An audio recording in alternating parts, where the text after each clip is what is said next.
reality of an open southern border. We don't know who this terrorist was by name yet, but we know the indications of anti-Semitism. We know the indications of pro-Islamist feelings. I'm willing to die. He said he had explosives. He wanted Lady Al-Qaeda released. What is the state of Islamism, of terrorism, something we've taken our eye off of a little bit?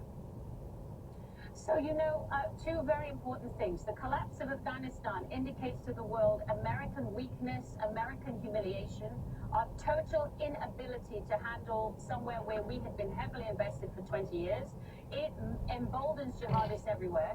An open southern border, illegal immigration is an absolute calamity and risk. We are not controlling the flow of people that are entering our country. Remember, 9/11 was preceded by the hijackers coming in, going to flying school, traveling up to Boston and Florida without any limitation. So these are two separate issues, international humiliation and open borders. But most of the terrorism happening on U.S. soil, there has been domestic radicalization. Something I testified to Congress about almost 10 years ago about domestic radicalization. Interestingly, a lot of it coming in ghetto communities, for instance, in Minnesota was one area.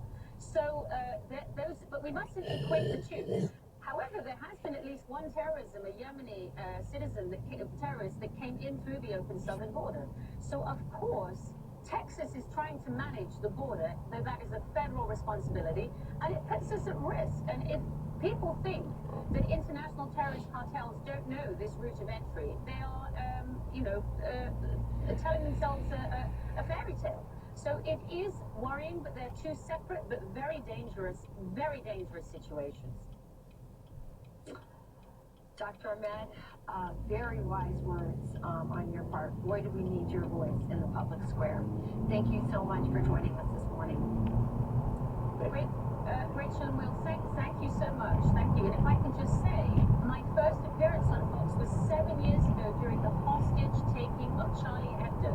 And here we are. This problem has not diminished and has not gone away, but our number one vulnerable citizens are American Jews, and everybody must stand up to protect them. It's unacceptable to see this happening here.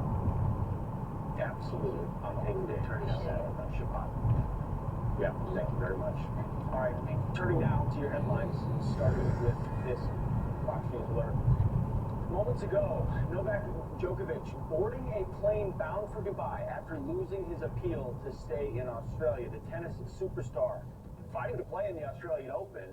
A court ruling overnight against Djokovic staying